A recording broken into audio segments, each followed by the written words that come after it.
तार्किक तार्किक विषयों को समझने व सुलझाने की क्षमता। तार्किक विषयों को समझने व सुलझाने की क्षमता। एक मोटी मोटी बात मैं आपको बता रहा हूं कि यदि किसी की इंटेलिजेंस अच्छी है तो संभावना है कि उसका गणित और उसका लॉजिक ठीक होगा, रीजनिंग ठीक होगा, सीसेट ठीक होगा। जनरली दो बातों में अंतर समझ लीजिए। अगर किसी का गणित ठीक नहीं है तो इसकी दो वजह हो सकती हैं।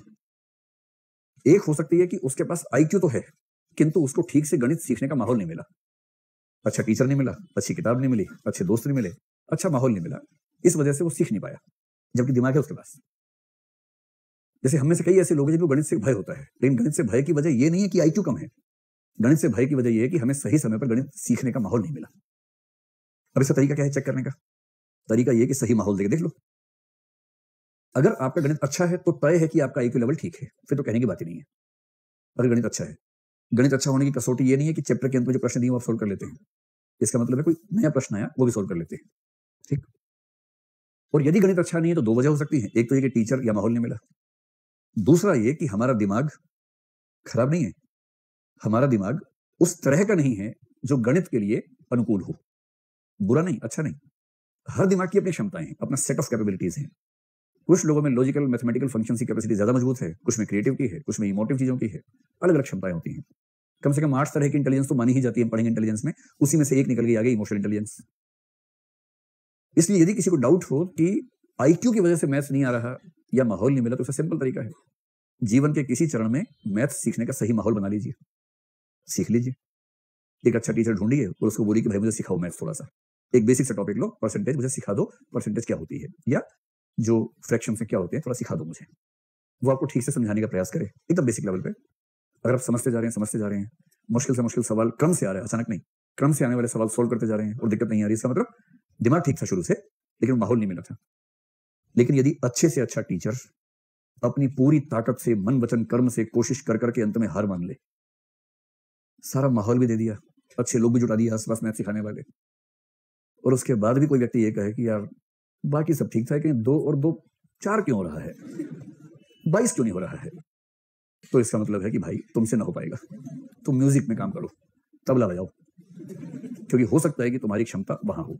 मैं नेगेटिव सेंस में नहीं कह रहा हूं, हर व्यक्ति की भिन्नताएं हैं, विशिष्टताएं हैं, यूनिकनेस है, और हर व्यक्ति को मैथ्स क्यों आना चाहिए, ऐसी मैथ्स में क्या खूबसूरती है, ये तो नीरस विषय है।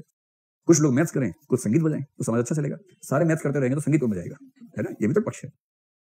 तो इंटेलिजेंस का मतलब हो गया तार्किक, गणितीय, बौद्धिक कार्य करने की क्षमता, प्रॉब्लम को समझना, सिचुएशन को हैंडल करना, वो सब क्षमता इससे ज्यादा होगी। इसका पैरामीटर होता है आईक्यू। मैंने आपसे कहा था कि 100 के आसपास आईक्यू जो होता है औसत होता है, यानी 90 से 110 के बीच में। इसके ऊपर है तो बढ़िया बात है, बहुत ऊपर है तो बहुत बढ़िया बात है, नीचे है तो चिंता की बात है, बहुत नीचे है तो और चिंता की बात है। स्पष्ट।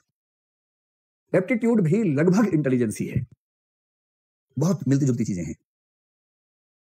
अगर इंटेलिजेंस को हम जनरल चीज ना मान करके स्पेसिफिक क्षेत्र विशेष के हिसाब से जज करना शुरू कर दें तो कहेंगे एप्टीट्यूड है। और मैंने उस दिन आपको संकेत किया था, फिर संकेत करूं, प्रतिभा का मतलब ये नहीं होता है कि क्योंकि प्रतिभा है तो आप महान काम कर देंगे। इसका मतलब सिर्फ इतना है कि आपके अंदर उस क्षेत्र में प्रशिक्षण के साथ अच्छा काम करने की क्षमता है। तो एक वाक्य लिख लीजिए एप्टीट्यूड के सामने, व्यक्ति में यह क्षमता कि यदि उसे किसी क्षेत्र विशेष में, व्यक्ति में यह क्षमता कि यदि उसे किसी क्षेत्र विशेष में प्रशिक्षण दिया जाए,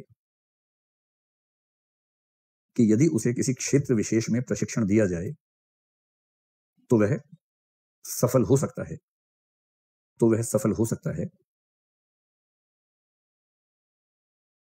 अभिरुचि कहलाती है ये क्षमता, जो है इसको बोलते हैं अभिरुचि। अभी विस्तार में नहीं जा रहे, जब एप्टीट्यूड समझेंगे हम समझेंगे कि बहुत क्लोज है इंटेलिजेंस और एप्टीट्यूड, इनका रिलेशन बहुत नजदीक का संबंध है। मोटा सा एग्जांपल वही है, अगर कोई संगीतकार बनने को पैदा हुआ है, अब गणितज्ञ बनाने में तुले हैं, तो वो सफल होगा या फेल हो जाएगा? फेल हो जाएगा। उसे संगीत बजाने दो, वो सफल होगा, क्योंकि उसकी जो प्रतिभा है उस क्षेत्र विशेष के लिए है। तो क्षेत्र विशेष के हिसाब से जब हम अपनी क्षमताओं का इस्तेमाल करेंगे तो हो जाएगा एप्टीट्यूड। तीसरा है क्रिएटिविटी। क्रिएटिविटी बहुत रोचक चीज है, बहुत ही रोचक है। मुझे नहीं पता कि आप में से कितने लोग सुपर क्रिएटिव हैं, लेकिन क्रिएटिव होना एक बहुत रोचक मसला है। कैसे क्रिएटिव होते हैं इसको समझिए। क्या होता है कि हमारा जो दिमाग होता है, हमारा दिमाग में जो संचार तंत्र है पूरा का पूरा, यानी दिमाग में एक विचार जैसे आया और उसकी अभिव्यक्ति हम करना चाह रहे हैं, तो दिमाग के अंदर की सारी प्रोसेसिंग कैसे होती है, अगर प्रश्न ये है हमारा मान लीजिए, तो प्रोसेसिंग बाहर कैसे होती है? वायर से होती है, बहुत सारी तारें हैं, उनके थ्रू सारा कनेक्शन हो रहा है। फिर आजकल वाईफाई कनेक्शन होते हैं, वाईफाई में बिना तारों के ही संचार हो जाता है। दिमाग के अंदर संचार कैसे होता है? इसका उत्तर है न्यूरॉन्स के माध्यम से होता है। तो लाखों न्यूरॉन्स हमारे दिमाग में होते हैं। आपको इससे इस प्रश्न का उत्तर मिल जाएगा कि बुढ़ों को नई बात सिखाना क्यों बहुत मुश्किल काम है। आपने कभी कोशिश की किसी बूढ़े को नई बात सिखाने की? करना भी मत, कोई फायदा नहीं है, सिर पटक के रह जाओगे। किसी बूढ़े को नई बात सिखाना लगभग नामुमकिन होता है, लेकिन उसमें उसकी गलती नहीं होती है। क्यों नहीं होती है समझ में आ जाएगा। न्यूरॉन्स हैं, लाखों न्यूरॉन्स हैं। न्यूरॉन्स के कनेक्शन से सूचना आगे पहुंचती है। हमारा सारा तर्क, हमारी सारी भावनाएं, हमारे सारे विचार बेसिकली न्यूरॉन्स के माध्यम से कन्वे होते चलते हैं और आगे चल के फिर वो हमारी अभिव्यक्ति का हिस्सा बनते हैं। तो माइंड का काम कुल मिला के सारा न्यूरॉन्स के माध्यम से संपन्न होता है। होता क्या है कि जब आप एक खास तरीके से सोचते हैं तो धीरे धीरे क्या होता है कि न्यूरॉन्स के बीच में एक रास्ता फिक्स होने लगता है। जैसे ये मान लीजिए कि जब भी एक्स किस्म का इनपुट आएगा, इनपुट नहीं उसके लिए स्टिमुलस कहना चाहिए, एक्स स्टिमुलस जब भी आएगा, आपके न्यूरॉन्स ने पहली बार कोई ऐसा रिस्पॉन्स दिया जिसका ट्रैक ये था और उसके बाद आपने वाई रिस्पॉन्स दिया। मान लीजिए ये ट्रैक बना, पहली बार हुआ, बाई चांस हुआ, उस समय कंडीशन ऐसी थी कि ऐसा हो गया। अगली बार फिर एक्स स्टिमुलस आया। अब हमारा दिमाग जो है ना बहुत सुस्त है, वो चाहता है कि मेहनत बार बार ना करनी पड़े। मैंने दो शब्द आपको बताए थे, सिस्टमैटिक प्रोसेसिंग और ह्यूरिस्टिक प्रोसेसिंग। हम चाहते हैं कि हमारा सारा काम ह्यूरिस्टिक प्रोसेसिंग से चल जाए, और ह्यूरिस्टिक का मतलब है जहां सोचना ना पड़े, चीजें स्वचालित मोड में होती रहें, अपने आप होती रहें, दिमाग खर्च ना करना पड़े। तो दिमाग उसी मोड में रहता है, प्रयत्न लाघव कहते हैं, मिनिमम एफर्ट से काम चल जाए ये प्रयास करता है। तो जब तक आप मजबूर नहीं करेंगे दिमाग को, आपका दिमाग अगली बार एक्स आने पर फिर यही रिस्पॉन्स दे देगा, फिर वाई हो जाएगा। आपको भी ठीक लग रहा है, पिछली बार वाई हुआ था, इस बार वाई हुआ, ठीक है, वो दिक्कत हो नहीं रही, आप भी खुश हैं वाई में। अगली बार फिर एक्स स्टिमुलस आया, वाई रिस्पॉन्स हुआ। हर बार ऐसा होने पर ये जो रास्ता है ये गहरा होता जाता है, ये ट्रैक गहरा हो जाता है। जितनी बार एक्स स्टिमुलस आएगा उतनी बार इसी रास्ते से न्यूरॉन्स जर्नी करते हुए वाई तक पहुंच जाएंगे। और यदि आपने हठपूर्वक रास्ते नहीं बदले बार बार, इसलिए कुछ लोग कहते हैं कि यदि आप चाहते हैं जिंदा रहना कायदे से, एक कथन है, बीइंग प्रिडिक्टेबल इज बोरिंग। अगर आप प्रिडिक्टेबल हैं कि आप क्या करेंगे किसी खास सिचुएशन में, तो बहुत बोरिंग है आप, इसमें क्या मजा है? मजा तब जब कुछ नया नया करते रहते हैं, कभी ये किया कभी वो किया, कुछ मौलिक करते रहते हैं। और मौलिक वही कर पाएगा जो अपने न्यूरॉन्स के रास्तों को सेट होने से रोकेगा। एक्स स्टिमुलस आते ही कुछ नए तरीके से रिस्पॉन्ड करना चाहेगा, ये न्यूरॉन्स को मजबूर कर देगा कि नहीं आज इस रास्ते से जाओ और जेड निकालो रिस्पॉन्स। अगली बार फिर क्या, नहीं ना वाई ना जेड कुछ और निकालो, तो टी रिस्पॉन्स निकाल दिया न्यूरॉन्स ने।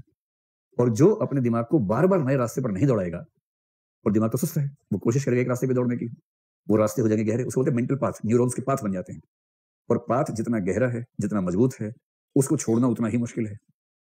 व्यक्ति की जैसे जैसे उम्र बढ़ती है वैसे वैसे पाथ क्या होगा, गहरा होता जाएगा। और उसको उसमें उतनी सुविधा है, कंफर्ट जोन में है ना, उसको आदत है उस चीज की, वो उसका उतना हैबिचुअल हो गया है कि अब उसको कोई नया रिस्पॉन्स चाहिए ही नहीं, उसे उस स्टिमुलस पे वही रिस्पॉन्स चाहिए, क्योंकि वो उसका हैबिचुअल है, आदी हो चुका है। और इसलिए किसी बूढ़े व्यक्ति को नया विचार सिखाना सबसे मुश्किल काम होता है। व्यक्ति की इंटेलिजेंस का चरम स्तर होता है 16 साल की उम्र में। कुछ लोग तो और पीछे ले जाते हैं, 10, 11, 12 साल बोलते हैं, लेकिन सामान्य सहमति 16 की है। तो 16 में केवल वही नहीं होता जो आप सोच खुश रहते हैं, 16 में एक चीज और भी होती है कि बुद्धिमत्ता का चरम स्तर होता है। और बुद्धिमत्ता के चरम स्तर का मतलब यहाँ क्रिएटिविटी वाली सेंस में है। इंटेलिजेंस के दो प्रकार होते हैं, आगे तो विस्तार में समझेंगे, आज नाम समझ लीजिए। इंटेलिजेंस के दो प्रकारों में से एक को बोलते हैं फ्लूइड इंटेलिजेंस, FLUID,